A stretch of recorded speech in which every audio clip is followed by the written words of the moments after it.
Okay, perfect. Beautiful. I'm not going to go into the intro that we just did. We just started the recording, but I am going to bring Dina on for those of you who came on here to learn how to take control of your financial future and just really have that solid education and knowledge around your wealth and your future. So Dina, I think that since Kat is, I am a co-host, so I think I can still bring you on. Can you hear me? Yes. Great. Perfect. Awesome. Well, hello, everybody. So nice to see some of your faces. And I just want to give a shout out and thank you, Saber, for putting this together. And of course, to my dear longtime friend, Brooke March. She is an absolute pillar and champion all around financial education. I love the name of this group. I was sitting there in the waiting room and I just got excited reading that I'm going to be joining the Wealth Warriors. This is my thing. I got to tell you. So a little bit about me. 20 years ago, I was a student in college and I was introduced and I walked into a money workshop. It was more random. I attended as a guest. I've always been curious about finances. But all I can tell you is that I learned certain very basic rules about money in that 45-minute workshop. And it was almost like, you know how you have an aha moment, and once you see something, you can't unsee it? Well, that's what happened for me. And I decided to, on the side, part-time, learn, study, get licenses. And you fast forward 20 years later, I've seen thousands of people. I mean, what I do for fun, I look at statements and we strategize and we talk about goals and we talk about short-term, mid-term, long-term. So I think that what we're probably going to be doing for today is we're going to go over the basics of comprehensive financial rules that apply to everyone. We're going to start there. We're going to spend some time in that space. And even though I'm out here in Southern California, I'm a mom, I've got 4 little kids. The goal is to get some feedback today. And if there's something specific that you want more in, just let Saber know. Just let your leadership group know. And we'll do specific classes, whether it's on debt or estate planning or fixing your credit or how to put money away and budget. Like there's so many components to creating a healthy financial plan. But I think for today, we're going to try to touch a little bit in everything just to kind of get the wheels going. And also for you to start asking yourself the right questions. So it just starts that conversation. And then from there, we can kind of take it to the next level. I did want to mention too that, everyone here has a different situation. So none of this is really advice right now. We'll take some time to learn. And then after the recording, we can go ahead and maybe get into some specifics. Some of you might have a unique situation and we can kind of like delve into that a little bit more. So hopefully that's okay. Everybody can hear me, and also participation. So if you have something on your mind, just share it in the chat and let's just be a group and learn from one another, if that's okay. But I'm going to dive right in. And if you can, just enable me to share my screen. I think you just have to give me screen sharing and I'll be able to dive right in. But I guess on the topic of financial literacy, I'm curious how some of you feel like, meeting with people from all walks of life. I can tell you, I meet with teachers and sometimes doctors, lawyers, stay-at-home parents, and people who sometimes make a little bit of money, sometimes make a lot of money, sometimes own businesses or nonprofits. And really what I hear all the time, it's pretty much the same thing. Wow, I wish somebody taught me some of this stuff in school. How many of you can relate? It's like you went to school and you learned like calculus or earth science, and you learned like really complicating things like trigonometry, but nobody really ever taught us like how to balance our checkbook and how to invest and how to build wealth and how to put money away. So that's kind of where we're going to be starting from. Okay. So my mission, the mission of my organization is to basically stamp out financial illiteracy and to help people to make healthier, smarter decisions when it comes to their financial future. All right, so it's pretty simple. That's what this is about. This is just about educating you, giving you some tools. But I'm not sure if you know this, financial illiteracy, it's the #1 economic crisis of the world, right? It affects over 5 billion people globally. And this really, you know, it does, it moves me emotionally, mentally. This is what motivates me. This is why I get up every day and I go to work. You know, I've been able to implement some of these strategies for years. You know, what I'm going to teach you, I'm not just telling you. I've lived it, I've implemented it, I've been able to build wealth using these very simple formulas. And it really breaks my heart that this is not something that is just talked about enough, right? And I think that when we look at our country, just the United States alone, only 21 states out of 50 states actually require like a personal finance class to be taken. So this is something that you might think, hey, I might not be able to make much of a difference in this, but if you know somebody, an educator, a teacher, like you can just connect them with the right person and see if we can try to be a part of the solution. And I just want us to all get those ideas out there because financial literacy is where it's all going to begin. And I'm sure many of you, like, this is why you're working hard. This is why you're making sacrifices. It's because you don't want to be spinning your wheels. You don't want to stay in the same place. You want to be advancing. You want to get ahead. And the goal here is financial freedom and to have options and to live life on your own terms. Is that right? Yeah, I want to see some of you guys nodding. All right, so let's talk a little bit about where most people in our country are at right now. Not going to spend too much time on that because you guys are all there. You can probably relate to this, right? But most people right now are living paycheck to paycheck. Pretty interesting, huh? Hand to mouth, right? 90% of Americans, whether you're an individual, you're a couple, you've got a family, 9 out of 10 people today live paycheck to paycheck. Okay, so they're earning less than $100,000 a year. And you might just, maybe you have a job, you might have some sort of 401k plan. Are you familiar with 401ks or maybe an IRA? These are like plans that are given to you maybe by HR, set up for you, or maybe your CPA told you to go open up an IRA.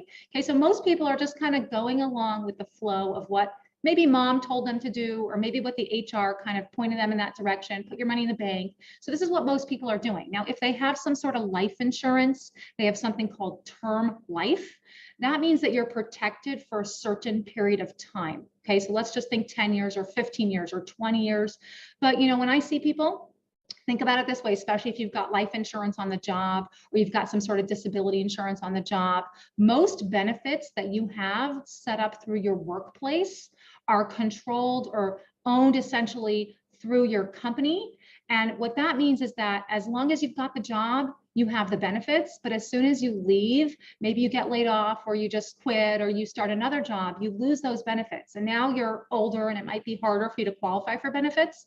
99.8% of people that have these term types of benefits, they do not see a benefit, meaning that you're going to outlive your term. Okay, so most people, they're kind of like renting protection, renting benefits, they're renting their homes, they're putting money in the bank. And we know getting a really low rate of return, right? Inflation is what, 7, 8, 9%, depending on where you live right now. So if your money is in the bank, you know, they say cash is trash because it's just not going to get you to where you got to go. I mean, gasoline and food and everything has been getting more expensive. So you've got to put your money to work for you, not just go to work for money, but learn how to put money to work for you.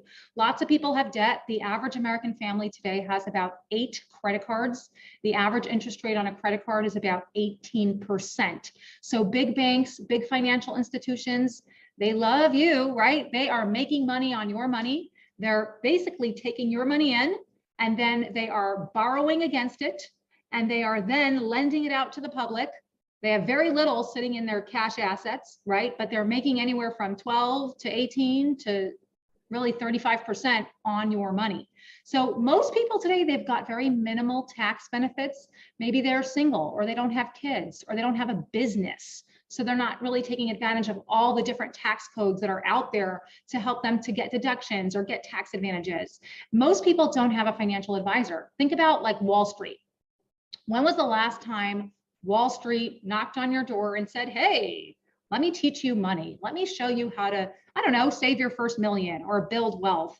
And flat out, I mean, I see people all the time that say, oh, well, you know, I do have an advisor. And then it comes to be that this is somebody who's maybe a stockbroker, right? But most financial advisors, and I was taught, you know, years back and through a different, you know, company that taught us, hey, if somebody doesn't have at least $500,000 to invest, don't waste your time.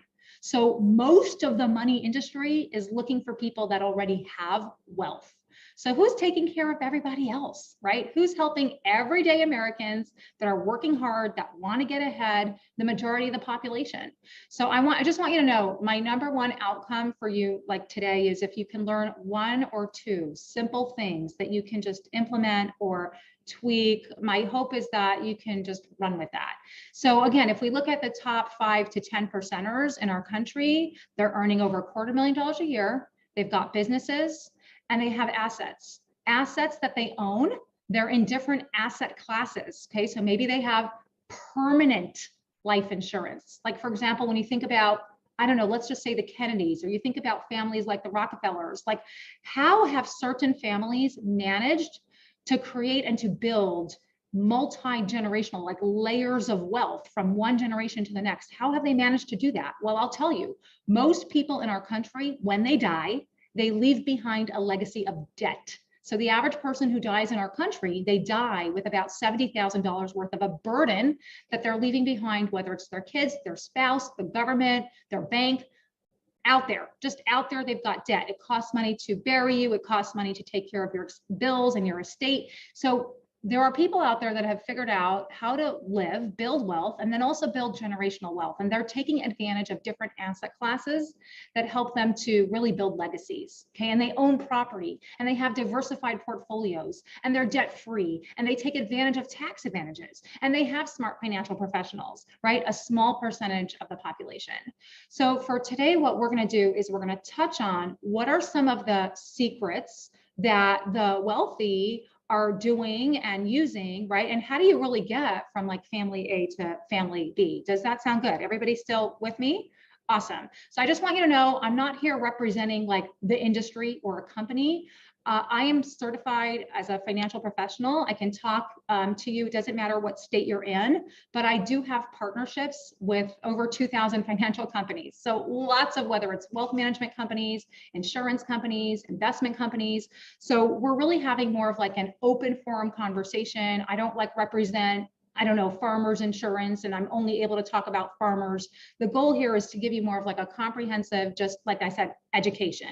So if you look at the 6 pillars of creating a healthy plan, let's really think about it, okay? Obviously, we want to be happy, right? And we want to be healthy, but there are different parts to us, is that right? We're like multi-dimensional creatures. So we need to work on our interpersonal relationships and maybe our spiritual life and maybe, you know, our nutrition and of course, finances, our financial life. And, you know, they say that one of the main reasons that people get divorced or that people are so stressed out, you know, is connected to money. You know, why is it that the most popular day and time to have a heart attack in our country is Monday morning at 9 o'clock in the morning? Well, it's because people are stressed out. They're stressed out about their jobs and their lives and their bills and their bosses. And so I do want you to know that everyone listening to this, you have available to you an opportunity where you can get your own comprehensive financial checkup. So I will send a link in the chat, or I'll send it to Saber and she can share it with you, but you can book a time and we have a tool. It's like almost like a technology tool, just like we use GPS to get from point A to point B. When was the last time you did your own little GPS? You used some technology, some proven systems where you're going to chart a pathway to get from point A to point B. And then once you're at point B, okay, now how do I get to point C? So when you look at it, I mentioned already that 90% of people are on this side right here. Okay, they're trying to pay the bills, focus on their cash flow, budget, and save up some money, you know, for an emergency. By the way, not sure if you know this, but 40% of Americans today don't have 400 bucks, an extra 400 bucks just to put away, you know, for that rainy day, that you know, emergency fund. Having an emergency fund is critical. They say that you're supposed to have 3 months to even up to 12 months worth of, you know, income saved up just to pay your bills. Look, COVID, if COVID taught us anything, it's that life can change today, tomorrow, in a heartbeat, in a moment, and you want to be prepared. Lots of people come to me with debt, credit card debt, IRS debt, student loan debt. So we can do a whole class on debt. But what I will tell you is that on the debt conversation, for people that just have a mindset of, I first have to pay off debt, and then once I pay off my debt, I'm going to save or invest or learn about money or start a business. Like people who have the let me just do one thing at a time mindset, According to statistics, it's proven that those people stay in debt longer. And even if you get out of debt because you're attacking it quickly, you fall right back into debt within the first year because you haven't learned how to build wealth and you're not coming from like this abundance mentality. Okay. So we want to try to get people, yes, focused on this stuff, but also really getting into a place where you're protecting yourself, you're building your wealth, and you're learning how to preserve it.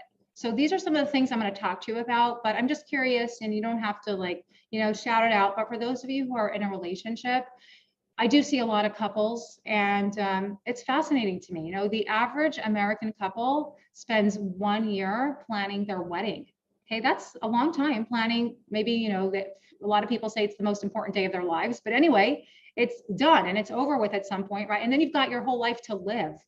And the average American couple spends less than 2 hours in their lifetime with a financial professional planning their retirement, planning their lifestyle for your golden years. And when you think about your golden years, think about it like, don't you want them to be golden? Don't you want them to be filled with options and choices and abilities and just maybe travel? Like, what are some of those goals? What are some of those dreams? Obviously, that's going to cost some money. And so I just want you to know, yes, all of you have the opportunity to set up a time to do your own personalized complimentary financial review. And it does, it really opens up my eyes every day I do this to the fact that there are people, whether you're in your 30s, 40s, 50s, 60s, or 70s, that in some ways they've never had these conversations. They've never really sat down with a pen and paper and created a plan, especially, by the way, if you're young. And when I say young, I mean, there are people in their 40s, 50s, you're still young. As long as you've got 7 to 10 years ahead of you to plan, you can plan, right? But I see people sometimes in their 20s and they're really ambitious and they're really motivated. And they say, oh, Dina, I'm going to be rich. They say, oh, I'm going to make it. I'm going to be really successful, like really ambitious people. And usually what I'll do is I'll just take out a white piece of paper and a pencil and I'll give it to them and I'll say, great, show me how. Show me how. If you actually have the numbers step by step of exactly how you're going to make this a reality, then you got a real shot. But if you're just going to be rich because you think you're going to be rich, that's not good enough. We got to have more specific numbers attached to the goal. So with that being said, I'm going to teach you one really simple concept that everybody must know, no matter what, because to me, this was one of my aha moments that went on to change my life. This is not just a conversation that we're having right now. I really believe that this is a multi-million-dollar conversation. Like, if you're really listening to this and you implement some of this stuff, the goal here is, and I know this sounds like a cliche, but really to transform your life and give you just really not just empower you, but give you some strategy behind how you're going to make that a reality. So the rule of 72, I'm just curious if you've never heard of the rule. Can anybody raise your hand if you've never heard of the rule of 72? Okay, thank you. I see you. The rule of 72 was taught by Albert Einstein. You've heard of Albert Einstein, right? Okay, so Albert Einstein, supposedly one of the smartest people to have ever lived. Okay, he taught us a lot about energy and science and math and physics, right? And one of the things that he taught was compounding interest. It's very simple.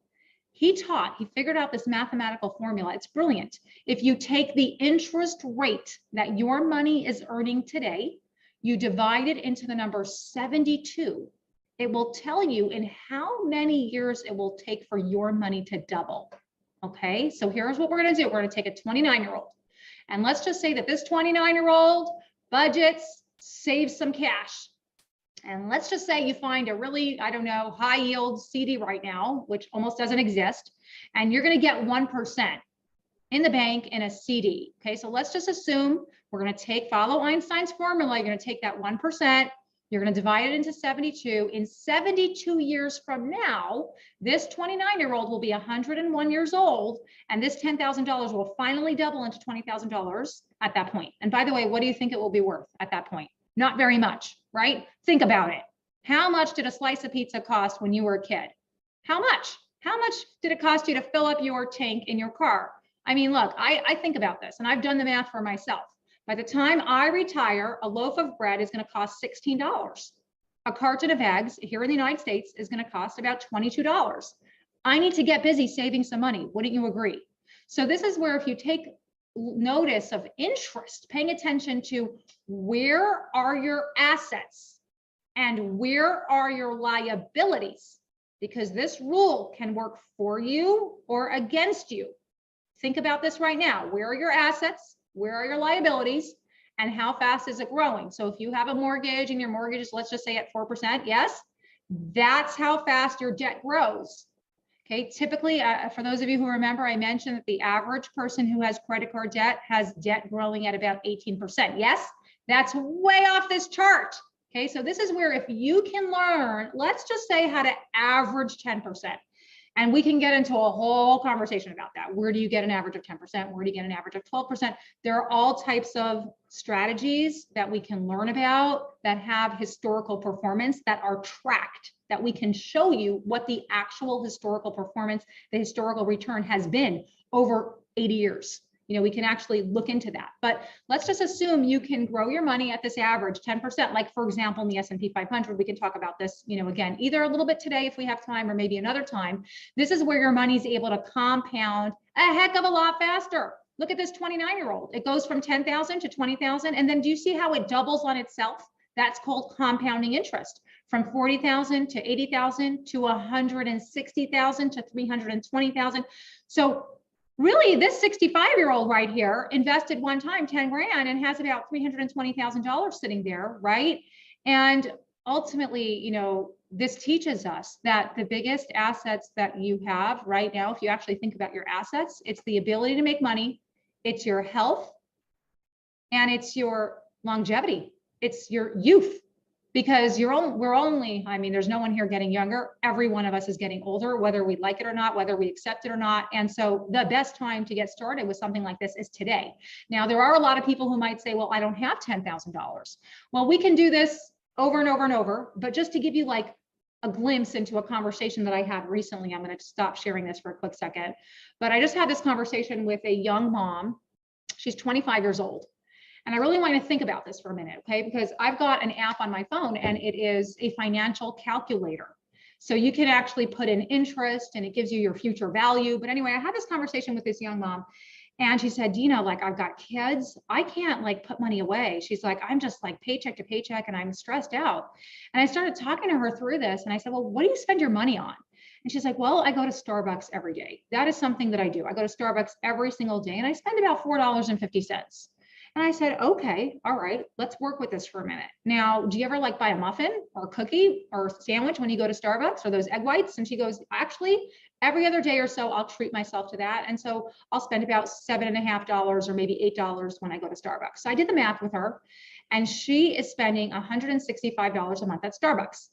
Now I showed her in my calculator, I said, okay, you know, $165, that doesn't feel like a lot of money, right? And there are a lot of people that think that way. They say, oh, I went to Costco and I bought a new TV for $1,000. This is how people think. But when you understand the time value of money, and when you start to understand and be educated about investing and how to get compounding interest, you start to have a different outlook. And I showed her in my calculator that $165 a month invested in an aggressive portfolio that has averaged over a very long period of time, an average of 12% net after fees. You do that for 40 years, from 25 years old until 65 years old. Do you have any idea how much she's going to have in that portfolio? Anybody want to take a wild guess? Well, I'm going to tell you, $3 million. So I said to her, I said, hey, girl, your Starbucks is not $165 a month. It's $3 million. And I think that when you start to really understand that, you start to make different choices. And so when I'm talking to you today, step number one is, you know, and again, if we spend time individually, I can really kind of hone in on some of the breakthroughs that you need to have individually, but something that I'm seeing collectively, some collective stuff that I can kind of pinpoint. Number one is know your numbers. Like print out some of your statements and really take a look at where some of your money is going. And then really make some choices about what do you need versus what do you want. There are needs and there are wants. And a lot of us are operating a lot out of the want space. And I have to be honest with you, I am not that person to say to you, stop going to Starbucks, stop living your life, you know, budget, because it's not going to work. It's going to backfire and you're going to be miserable and it's not going to go anywhere. What we want to do is we want to figure out where is that space where we can push you towards your goals, but not push you off the cliff? Is that making sense? We got to find your workout routine, your rhythm, and then over time, build up more and more tolerance so that you are excited and loving, being a saver, being an investor. All right. So that's really what this is about. So number one, knowing your numbers. Okay. The other thing that I'm seeing collectively for people is, usually when people don't know where their money is going, I'll give them a piece of paper and I'm like, okay, write down like where you're spending. Where do you go? Where do you go shopping? They're like, oh, Whole Foods, Sprouts, oh, and then Visa and MasterCard and American Express. And they start writing down where their money's flying, right? Every month. Oh, Netflix, oh, Amazon, right? And they're giving me the whole list. And then I look at the list and I usually say, well, okay, where are you on this list? Where are you in 10 years and 20 years? Where are you 2.0, 3.0 on this list? That needs to come first because Amazon Prime is not going to bail you out. Is that making sense? You want to have cookies in your cookie jar one day. You want to open it up and be like, oh, I got some cookies in there. Then we need to create a plan to make that happen. Everybody saying, yes, you're with me, right? So going back to the plan, going back to this, that rule of 72, compound interest, critical. Think about your assets, think about your liabilities. And for people who feel like this is a huge number, like I don't have $10,000. By the way, some of you have like, 100 grand and we can really turbo speed something like this. But let's just assume for people who are like just getting started. Well, guess what? If you've got $50 a month, you got $80 a month, especially like if you're young, like my kids, putting away $30 a month, that's a $1 million account by the time they're in their 50s or 60s, right? Based on the historical performances. So these are the things that we want to start realizing is like, it's not so much necessarily about the amount, it's a combination of things. It's the consistency, it's the automation of doing this. If you could set it up where it's just automatically where you're paying yourself, and maybe it's like in a drip kind of system where it's maybe $100 or, $200 every 2 weeks or 50, whatever it is, but you're doing it in a way where it becomes a habit, it's automated, you're taking advantage of compound interest. This is the path to the Wizard of Oz. This is the road and it works. And I see it every single day, paying attention to putting your money to work for you. So beyond that, let's just kind of talk about like, all right, we hear this concept of diversification.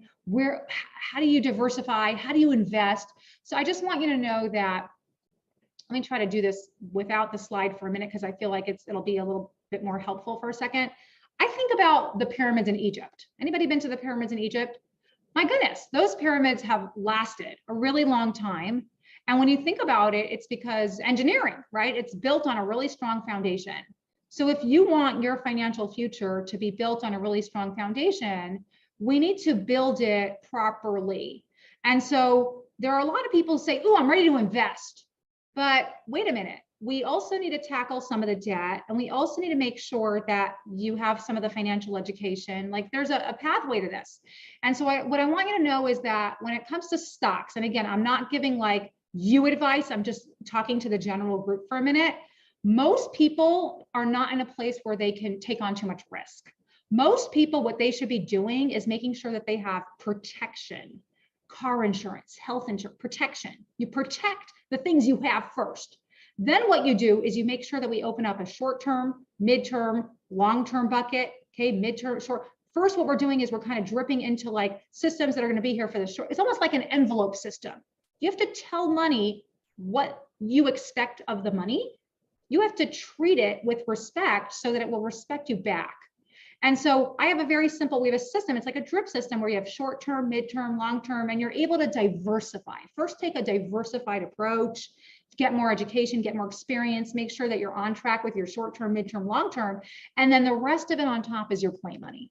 And so that's when people say, okay, you want to go to Vegas, you want to invest in something that's like high risk or something that we've never heard of out of, I don't know, Korea or something. That's your choice. You can do that. But first we want to make sure that you've got that foundation in place. And so for those of you who've never heard of the S&P 500, that's like a good place to potentially start, right? So instead of you going out there and being like, oh, I want to invest in UPS, so I'm going to get some shares because that's taking on risk.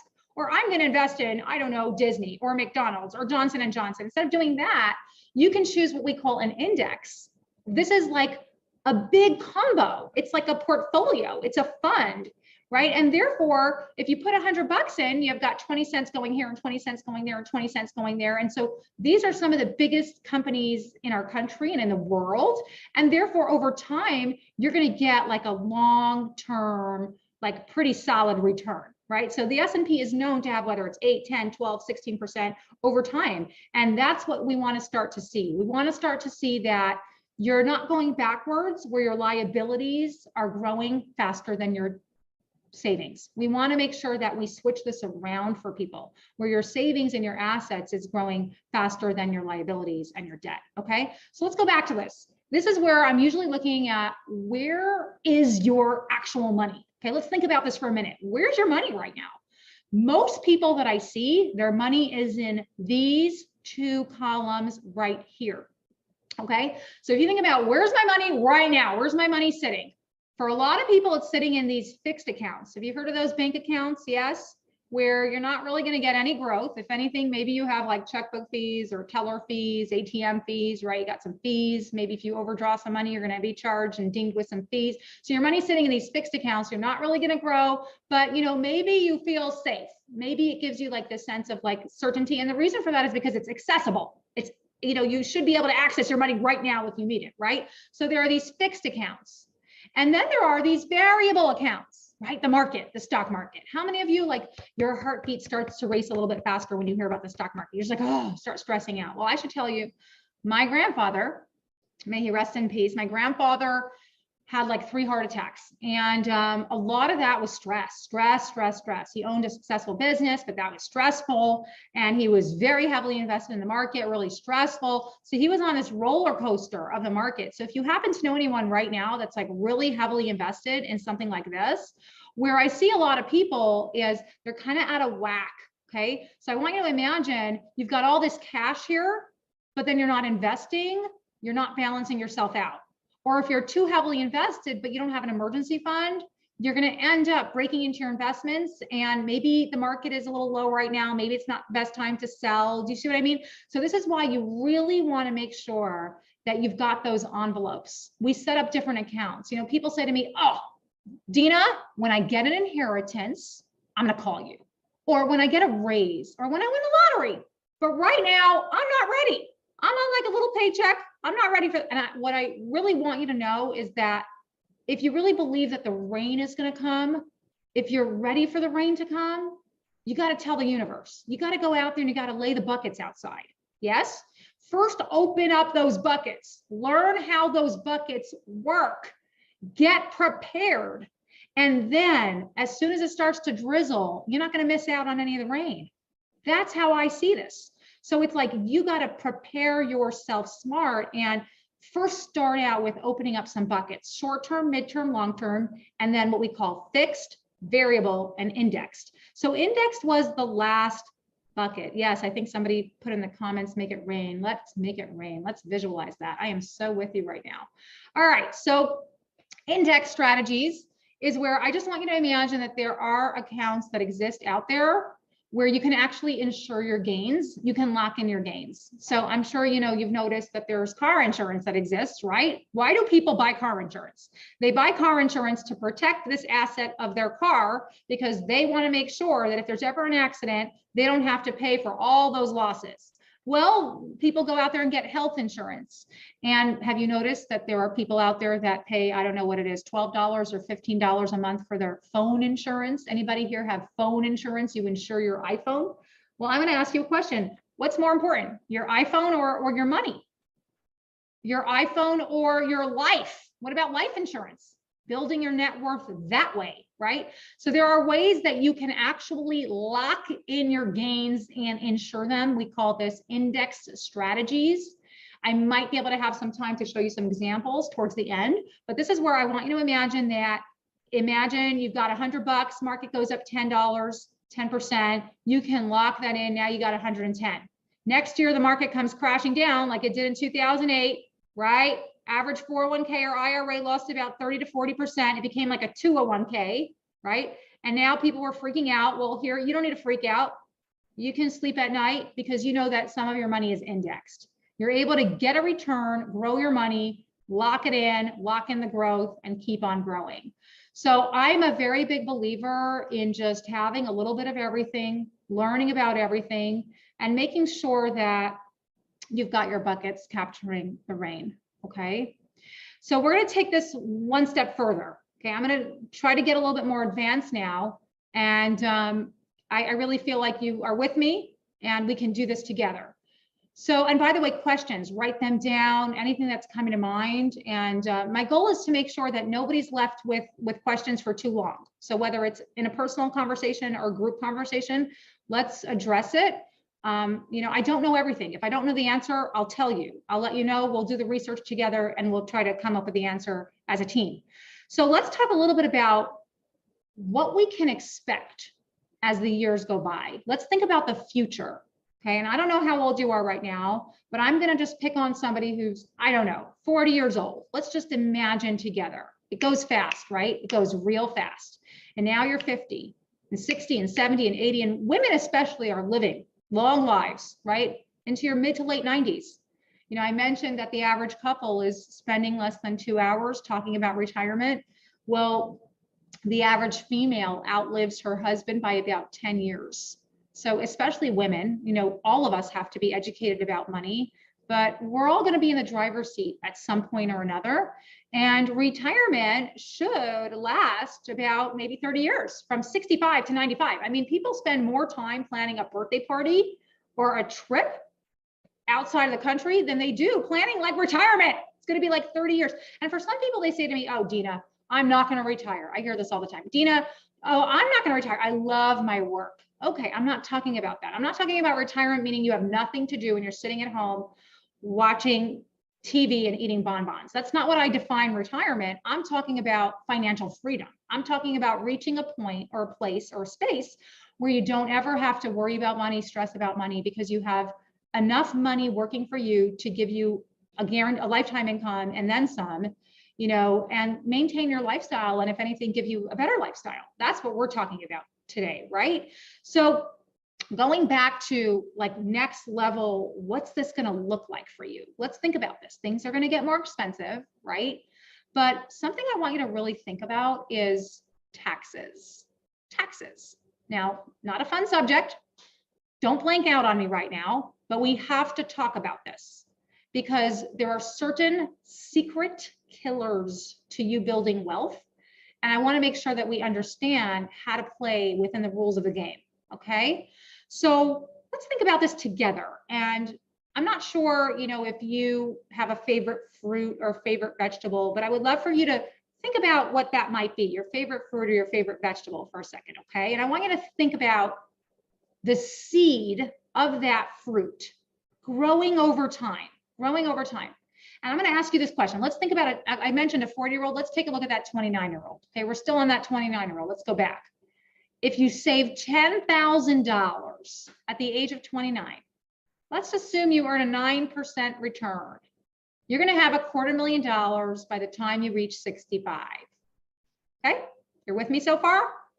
Would you rather pay a little seed money and pay a tax right here when you purchased all those seeds to plant, to build a plantation that you're going to enjoy for the rest of your life? Would you rather pay your favorite uncle right now at the point of sale $10,000? You're going to pay a little seed money to pay the IRS, or would you rather be a partner in your harvest, be a partner in your plantation with Uncle Sam, so that Uncle Sam will take a portion of your $250,000 later? Okay, paying tax on the $250,000 harvest means all earnings will be taxed. You will pay the future tax rate, okay, which we have no idea what the future tax rate will be later on. By the way, you know, I don't want to go there and get too technical, but lots of people think it's probably going to go up, right? We got a really big liability right now, right? Government's been printing a lot of money. We're in a multi-trillion-dollar deficit. And where are we going? Well, think about it. You think taxes are going to go up, down, or stay the same? Well, even if they stay the same, 25 to 35% on $250,000 is pretty significant. 25 to 35% of $1 million, pretty significant. So I'm sure you have noticed that when you make money, you have to pay Uncle Sam, yes. And when you spend money and you go buy things, you have to pay Uncle Sam. You have a sales tax, right? Especially out here in California. And I don't know if you've noticed, but when you save money, 401k, IRA, there are plans that you can be saving money. You're not paying taxes on the seed, but you're going to pay taxes on the harvest. By the way, there's also estate taxes, death taxes, depending on what state you're in. So the government finds ways, right, to get their portion. But I just want you to know that there are tax advantage strategies that you should be taking advantage of. There are plans that will grow your money over time, 100% tax-free, right? And if we have time, we could do some examples, but this is just the basics of this, okay? You can right now open up accounts that every year, if there's some growth, you got to pay taxes. Like, let's just say you buy some stocks, sell the stocks went up in value, you have something called capital gains taxes, you're going to get a 1099, you got to pay taxes. Then there are accounts like those IRAs and 401ks, you're going to get taxed later, and we have no idea at what rate. And I think I need to make that even clearer. So let's just assume, let me pick on somebody here. I see Kat. Hi, Kat.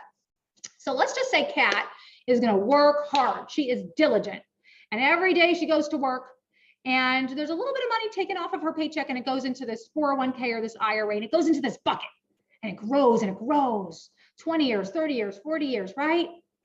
But you have absolutely no idea how much you're going to get to keep later on. By the way, there were years that tax rates were like 50, 60, 70, 80%, believe it or not, right? So you have no idea how much at the end will be yours. Does that make you feel safe? Just curious.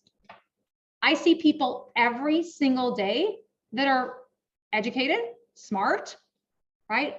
Went to school, but they're overfunding. They're like running, and they're overfunding these strategies. And by the way, I set up all types of strategies, including this.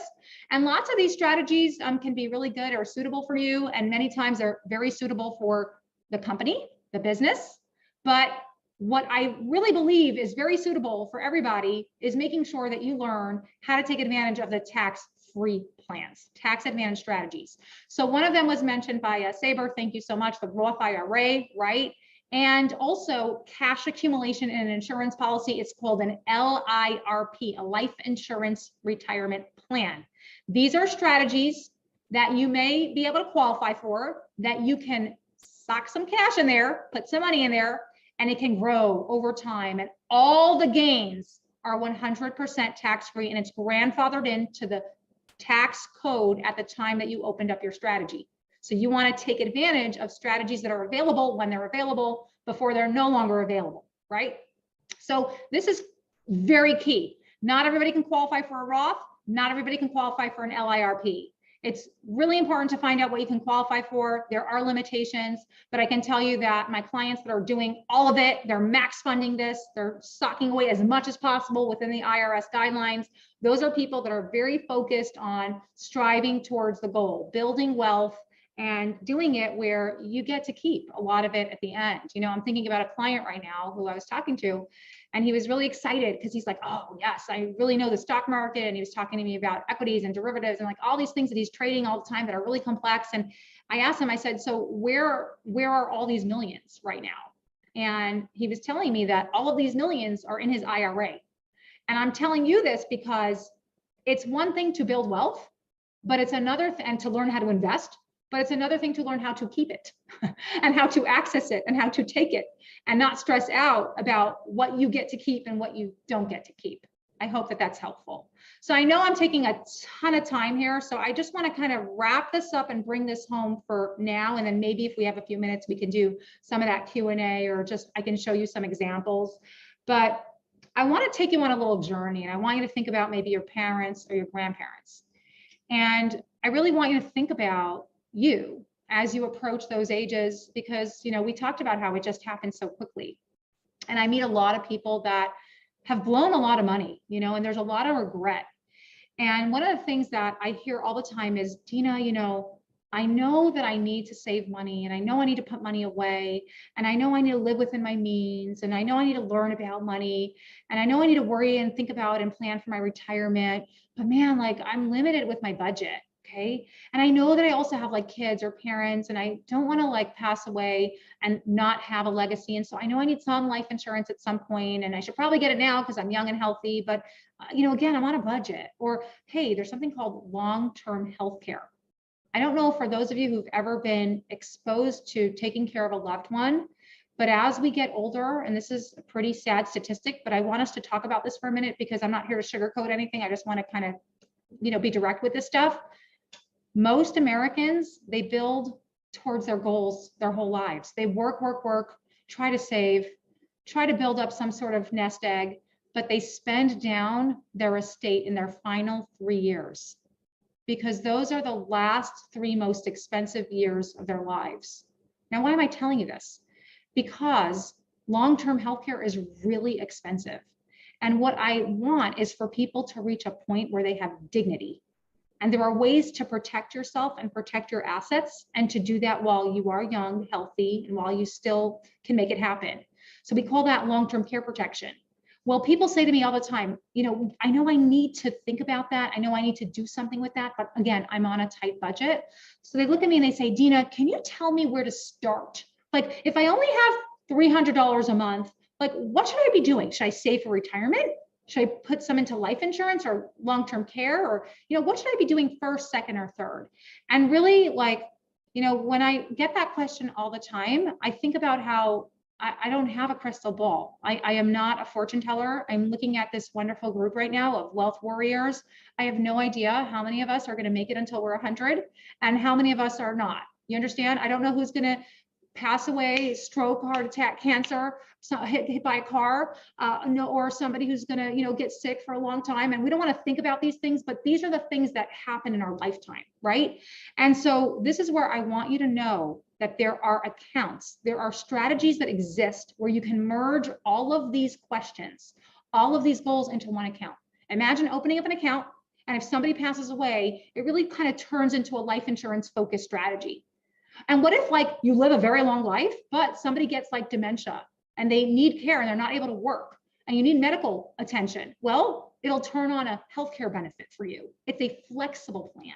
And instead of paying the cost of this policy and that plan, you can kind of merge it all into one. And by the way, by having some sort of protection, the government likes that. When you show that you're responsible and you get some sort of healthcare or life insurance, you can attach index strategies that will grow tax-free because you're no longer that much of a liability and a burden to our country. There are ways to build a plan that is hybrid planning. You're kind of checking off all the boxes at once. It's almost like you're installing a sink that has hot water, cold water, soda water, iced tea, and I don't know, lemonade, if you like lemonade. And you don't know what you're going to be in the mood of, but you kind of want to have all the options. That's how that works. So especially if you're self-employed or you're a business owner, it's really important to learn, how do I get my own benefits that I own that are not tied to my employer? By the way, if you're an employee listening to this, you want to own your benefits. You want to have control over your benefits, and you want to take advantage of lower fees, lower taxes by merging some of this stuff into one umbrella plan. So hopefully this was helpful, but let's think back to financial freedom for a quick minute, and then I'll open it up to some questions. And just please, like, ask yourself, like, what is it that you think you need to learn? And just give us feedback, especially if you're a female. Okay, women, I'm talking to you for a quick minute. We have more work interruptions. We invest more conservatively. We live longer. We rely more on Social Security. And unfortunately, we earn less from Social Security. We're receiving less because we've taken off time to take care of moms, to take care of our partners, to take care of our kids. We're the caretakers. Women feel insecure. 40% of women spend retirement alone. 90% of women will end up managing their finances alone. Single moms are the fastest growing demographic, consistently falling under the poverty line. So this is what, like, moves me. You know what I mean? I'm one of 9 children, 7 girls. So for me, women's issues, human issues, family issues, like money is that really important conversation. And I really appreciate you, Saber, for setting this up. But I know we're going to have to get a little bit more in detail. So let us know and give us feedback on what it is that you think will help you the most. I also want to throw out there, by the way, anyone who does want a book that I can send you, it's an ebook. It's called How Money Works. We'll get it to you. It's such a great book. It's an easy read. And I recommend that you take advantage of it and just keep the education wheels going. Is that okay? So Saber, I'm going to turn it over to you for a quick minute, and then we can open it up for questions and answers. But why don't I go ahead real quick and see if I can get you that link, and I'll put it in the chat. Is that okay? Let's take a really quick minute break. Think about like your questions. Saber, I'll turn it over to you. And then maybe like in 1 minute, we'll be back for a few questions and answers. Do we have the time or not? Yeah, we have the time. Before we stop the recording, since we are going to restream this in our Facebook group, I'm going to just bring Kat on to really share why we're really educating about this in the Wealth Warriors movement, because we have another class that's happening tomorrow where we're teaching people how to create wealth being themselves on social media. So she's just going to drop that, and then we'll wrap this up, and then we'll stop the recording and go into the private Q&A. Perfect. Beautiful. Yeah. Thank you. It's been amazing. Hopefully, I don't know if you guys can hear the rain. It's raining really hard here, so I'm sorry if so, but I just wanted to come on and just really say, like, so here you learned about like money that you can potentially make, or the money that you are making. Like, the reason why we brought this wonderful woman on is because we are in the business of creating a better life for ourselves. We are in the business of working with digital assets. We are in the business of trying to retire before, we hit an age where we can't do anything with our money. We're here to build legacy wealth. We're in a business that allows us to build multiple streams of income. And if you aren't putting that money away now and doing something with it, like she said, like you can put it in a savings account, but what is a savings account going to do for you? You pretty much just learn not only like an amazing tool and asset, like if you come tomorrow, you're actually going to learn on how to create the funds to start to put into this amazing asset and start to build on top of another asset. Like she said, like you're not taking hold of assets in your life, then what are you doing? So we really invite everybody, wherever you're seeing this on, whether you're watching this in another group or in the Wealth Warriors group, or you just happen to come across this somewhere on the web, wherever you find this, I really want you to reach out to the person who is streaming this, the place where you found it, and just ask them for more information. Tomorrow, if you are in the Wealth Warriors group, you can join our group. We are going to teach you about a digital asset that we are choosing to work with that is building wealth for people all over the globe. She touched a lot on single moms. I myself am a single mom. So this business has been what has dug me out of the hole I was in, and really gave me an eye-opening thing. And even hearing her speak, I'm like, oh my God, we need this woman as a consultant, because there's so many women that are in this business. This is really a woman's world a lot of times.